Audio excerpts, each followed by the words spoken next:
नमस्कार, मी योगेश घुगे आणि आपण पाहता सार्थक न्यूज।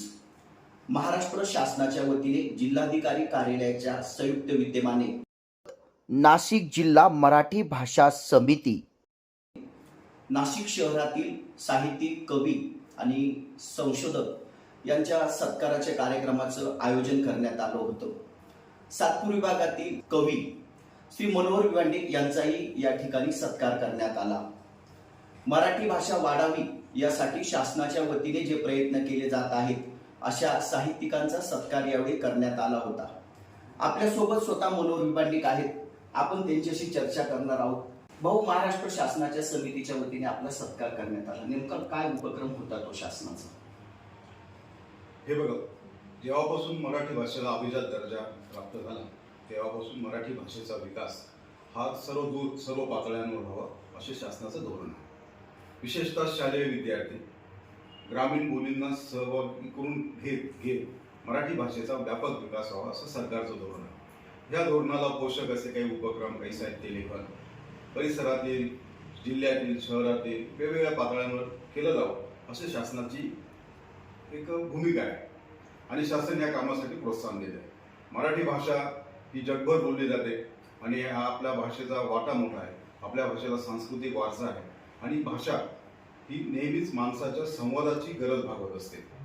म्हणून शासनाने आजकाल जे अनेकदा बोललं जातं की भाषांचा मृत्यू होत असतो आणि मराठी भाषा या दुर्दैवाला बळी पडू नये म्हणून महाराष्ट्र शासनाने भाषेचा विकास करण्यासाठी, भाषेचं संवर्धन करण्यासाठी हे काही उपक्रम राबवले आहेत। त्याचा हा एक भाग होता की त्यांनी संपूर्ण जिल्ह्यातील काही निवडक साहित्यिक, अभ्यासक यांना एकत्र करून हा कालचा कार्यक्रम संपन्न झाला। यातला मुख्य उद्देश काय होता? त्यांचा उद्देश हा आहे की मराठी भाषा आणि तिचं व्याकरण, एकूणच तिचा विस्तार जास्तीत जास्त कसा होईल हे शासनाला अपेक्षित आहे। याच्यातून साहित्य लेखन करणारे, कविता, याच्यात साहित्यामध्ये सर्वच प्रकार आले। त्यानंतर अभ्यासक असतात, ते PhDचे अभ्यासक असतात। PhD मध्ये देखील अनेक विषय, वेगवेगळ्या विषयांवर ते मार्गदर्शकामार्फत ते अभ्यास करत असतात आणि या सगळ्या एकूण पातळ्यांवरून जेणेकरून मराठी बोलणारा मनुष्य, ज्याला मराठी ऐकायची इच्छा आहे असा मनुष्य आणि नव्याने वेगवेगळ्या भाषांचा जो काही समजा तुमच्यावर प्रभाव पडतो आहे त्या प्रभावांना संपूर्ण आतल्या आत जिरून आपली स्वभाषा, आपली मातृभाषा कशी विकसित होईल, तिचा जागर कसा होईल आणि ती आपल्या पिढ्यांमध्ये पुढे पुढे जाऊन संक्रमित कसं होईल आणि हे संक्रमण केवळ नुसतं केवळ बोलीपुरता नसून तिच्या अंतर्गत तिचा जो नाद आहे, तिच्या अंतर्गत जो सुगंध आहे, तिच्या अंतर्गत जी अभिजातता आहे त्यासह ती माणसांमधून, समूहांमधून संक्रमित होईल असं शासनाचं धोरण आहे। आणि या धोरणाला पोषक असे अनेक त्यांचे उपक्रम आहेत की जे यापुढे राबवले जाणार आहेत आणि त्यामध्ये आम्हा सर्वांना सहभागी होण्याची संधी मिळणार आहे। ही एकूण त्या मागे या कार्यक्रमाच्या मागचे पार्श्वभूमी होती। भाऊ, ही निवड कशी झाली? आता हे मला सांगता येणार नाही निवड कशी झाली, परंतु आम्ही अनेक वर्षांपासून जवळजवळ 3.5-4 दशकं झाली की आम्ही या साहित्य व्यवहारात आहोत। नाशिक जिल्ह्यामध्ये मी अनेक कवी संमेलनामध्ये सहभाग घेतलेला आहे, अनेक कविता वाचलेल्या आहेत। मी आजवर जवळजवळ 250 पुस्तक परिषदाचे लेख लिहिलेले आहेत। त्यानंतर मी मराठी गझल, हिंदी उर्दू गझल यांचा अभ्यास करून त्यावर लेखमाला लिहायचो। माझ्या लेखमाला महाराष्ट्र टाइम्स, लोकमत, गावकरी यासारख्या अत्यंत प्रतिष्ठित अशा वर्तमानपत्रातून प्रसिद्ध झालेल्या आहेत। कदाचित त्यांनी याचा अभ्यास करून निवड झाली असावी। याही आधी मी ज्यावेळेस प्रारंभीच्या काळामध्ये मी कथा लेखनाला सुरुवात केली, मला आठवतं की 1996 मध्ये सकाळ हे जे वर्तमानपत्र आहे त्यांचं एक साप्ताहिक असायचं, साप्ताहिक सकाळ नावाचं, जे पुण्याहून प्रसिद्ध व्हायचं।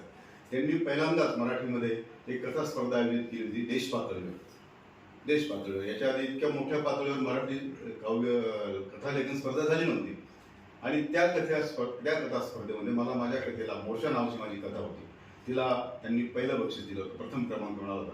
जवळजवळ 1700च्या आसपास त्या कथा स्पर्धेसाठी कथा आल्या होत्या आणि मग त्यात मला पहिलं बक्षीस मिळालं। मला साहजिकच महाराष्ट्रभर माझ्या त्या कथेचा एकंदरीत वाचली गेली ती कथा, अनेकांनी कौतुक केलं, अनेकांनी मार्गदर्शन केलं आणि त्यातूनच मग पुढे असं या लिखाणाची मला आवड निर्माण झाली। भाऊ, हे लिखाण, आपला प्रवास किती वर्षापासून सुरू आहे?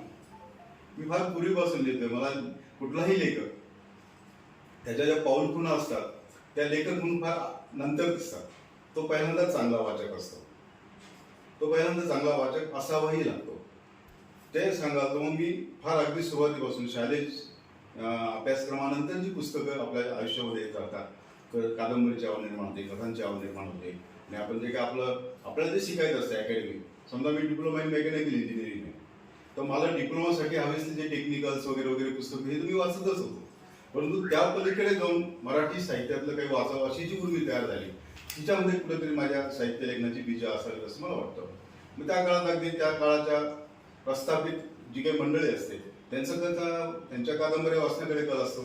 या पार्श्वभूमीवर त्या काळात गाजलेल्या सगळ्या लोकांची, सगळ्या लेखकांची, मान्यवर साहित्यिकांचं पुस्तकं वाचून राहिली आणि हे वाचत असताना साहजिकच पुस्तकातून आपल्या मनामध्ये एक कृतीसृष्टी तयार होते. आपण जी सृष्टी पाहतो त्याच्या पलीकडची सृष्टी किंवा त्याच्या सोबतची सृष्टी किंवा असू शकेल अशी सृष्टी आपल्या मनात येते, आपल्या समोर शब्दांनी साकारली जाते आणि प्रज्ञावंत मनुष्य असतात आणि त्यामुळे आपल्याला त्या सृष्टीविषयीचं आकर्षण वाटतं. आपण ती सृष्टी समजावून घेण्याचा प्रयत्न करतो. याच्यातून आपली समज वाढते. कुठल्याही लेखकासाठी त्याची अंतर्गत समज किती आहे हे महत्वाचं असतं. जर का विना म्हणजे ज्याला आपण समज, गैरसमज, विना हे ज्या गोष्टी आहेत, जर का आपली समज कमी असेल आणि समज ही नेहमीच समाजाविषयीची असते, म्हणून तुम्हाला समाजाविषयीची समज तुमची किती परिपक्व आहे यावर तुमच्या लिखाणाच्या काही पाऊलखुणा ठरतो, प्लॅन ठरतो, आराखडा ठरतो आणि ही प्लीन एकदा तयार झाली की मग तुमच्या साहित्याचा तुमच्या वकुबानुसार तुमच्या काय म्हणते त्याला आपण तुमच्या क्षमतेनुसार त्याला विकास होतो. भाऊ, आपला एकंदरीत अनुभव पाहता मराठी भाषा कशा पद्धतीने वाचवली पाहिजे? भाषा वाचवणे ह्या दोन गोष्टी असतात. भाषा का म्हणते आणि भाषा का वाचते. भाषेच्या वाचण्यामागे, वाचणे इन द सेन्स तिचं जिवंत राहण्यामागे अनेक कारणं असतात. सगळ्यात महत्वाचं म्हणजे तुमचं बोलणं, तुमची भाषा इतकी महत्वाची असायला हवी की जी कोणा त्रयस्थ व्यक्तीला ती समजावून घेण्याची इच्छा असावी.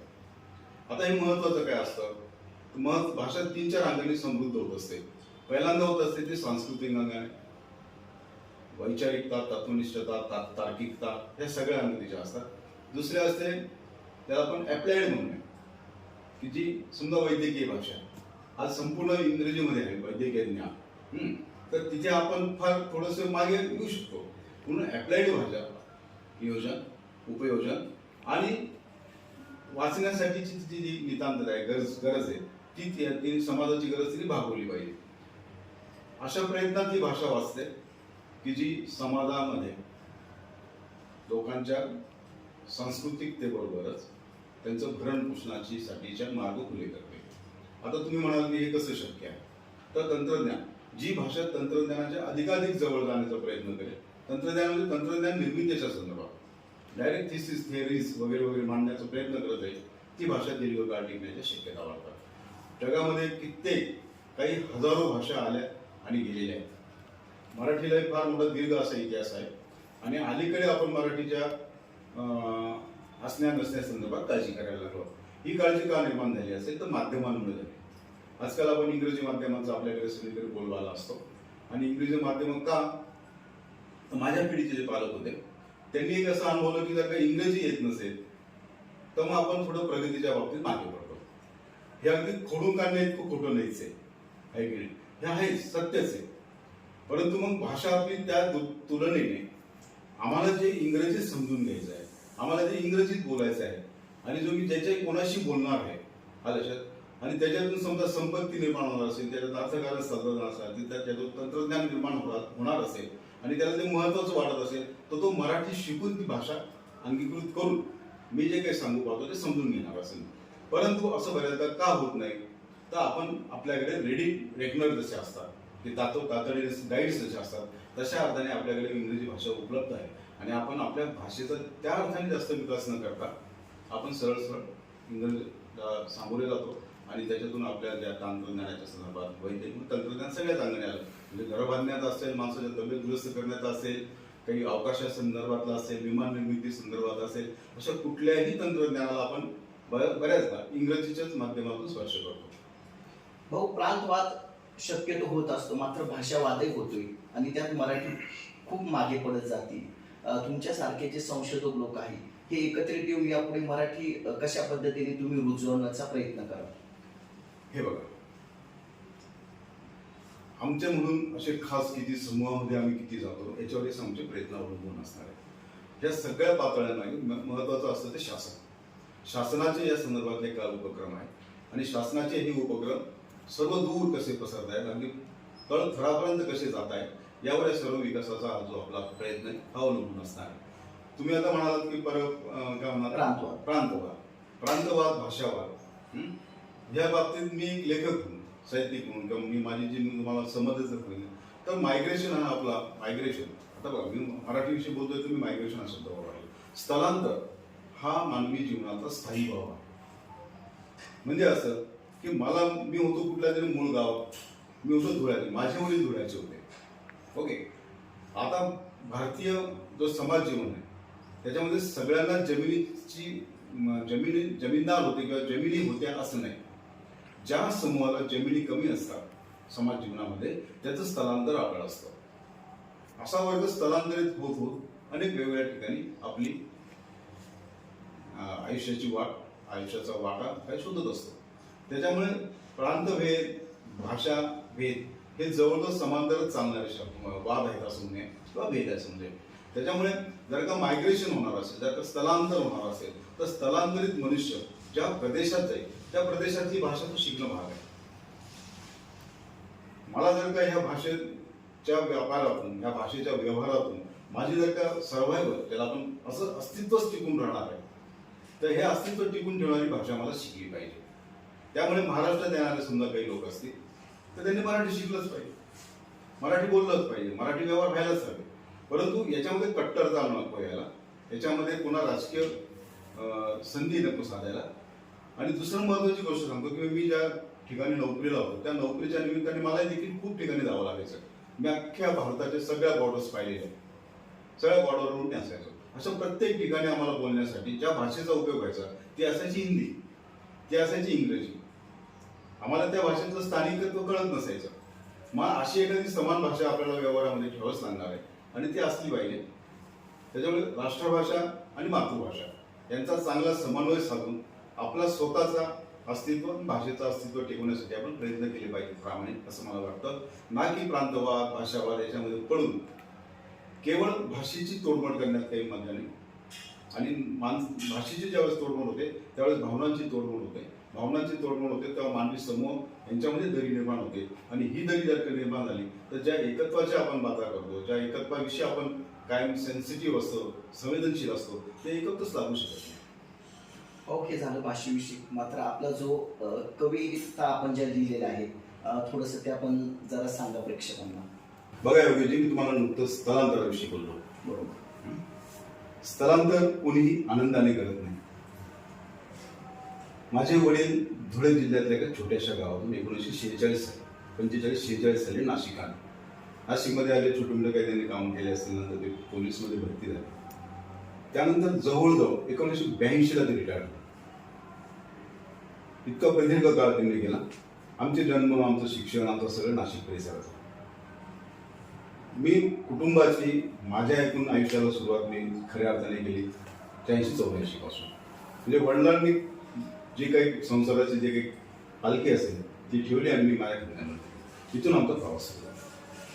त्यानंतर मी नाशिकमध्ये जवळजवळ मी 40 वर्षांपासून थांबलेलं आहे, स्थायिक झालेलं आहे. हळूहळू वाटतंच ना माणसाला की आपण आता इथले झालो. बरोबर. कुठेही बघा, लग्न संदर्भात मध्ये म्हणा, कुणी छोट्या म्हणजे आपल्या विशेषतः लग्नांच्याच बाबतीत किंवा अनेकदा सामाजिक दृष्ट्या आपण जेव्हा एकमेकांशी परिचय करून घेतो कुणी पण आपल्याला मूळचे कुठले असं विचारतात.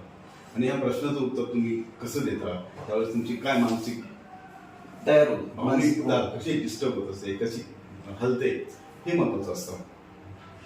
मी एके दिवशी माझा मुलगा गौरव, तो बी मेकॅनिकल झाला, IT संबंधित काही कोर्स केला पुण्याला नोकरीला. तर नोकरीला आल्यानंतर 3-1 महिन्यानंतर मी त्या पुण्याला मी जातो. आणि माझ्या मनात असं आलं की अरे आपण एक वेगळ्या स्थलांतराला सुरुवात करत आहे. आता हा पुण्यामध्ये जाईल, हा पुण्यात राहील, मग आपण पुन्हा आता धुळे येऊन आलो, नाशिकला स्थिर आलो, आता आपलं आयुष्य गेलं. मला माझे वडीलच माझ्याच रूपाने, म्हणजे त्यावेळेस जे थकलेले 60-62चे वडील आणि मी, त्याच्यामध्ये एक वेगळा समान दुवा. हा दुवा नुसता दुवा नव्हता, नुसतं व्यक्ती म्हणून नव्हतं. किंवा ते वडील मी त्याचा असं नाही.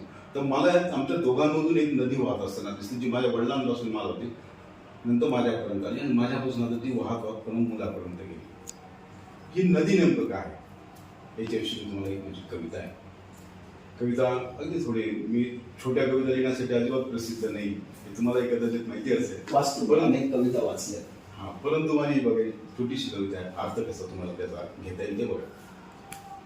की गावच्या नदीचे मला नाव माहित नाही, गावच्या नदीचे मला नाव माहित नाही, गावच्या नदीचे मला नाव माहित नाही, कोणत्याच नदीच्या काठचे गाव मला आपले म्हणत नाही. क्या बात आहे.